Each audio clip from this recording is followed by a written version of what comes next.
kemi shumë komunitete sot rurale në Shqipëri, të cilat e kanë pasur jashtëzakonisht problematik qasjen e qeverisë tuaj, le të themi, sa i përket përdorimit të burimeve ujore. Mund t'ju listoj këtu zonën e Kurdarisë, zonën e Martaneshit, zonën e Lumit Vlorës, e shumë komunitete të tjera të cilat ankohen, sidomos për dhënien e lejeve për ndërtimin e heceve që kanë shkaktuar, le të themi, shkurtimin e rezervave ujore. Pra ky kalim në thelb a do ndryshojë ndonjë gjë në perspektivë të asaj që është bërë deri më sot, nëse ju konstatoni se ka vend për të përmirësuar. Faleminderit. Përshëndetje, Irma Themeli nga Agjencia e Menaxhimit të Burimeve Ujore,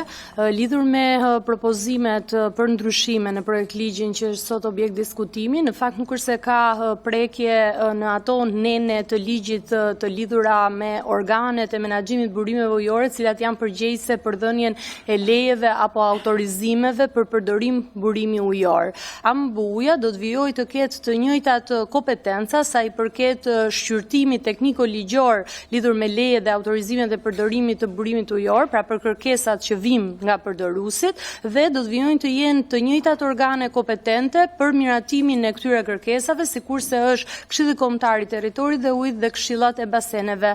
lumore. Jo, unë e kuptoj se përgjigjja ishte te teknike dhe unë sigurisht që kam të qartë këtë gjë, më tepër kisha do ndryshoj diçka jo nga pikpamja formale e ligjit, po nga puna që është kryer deri në këtë moment.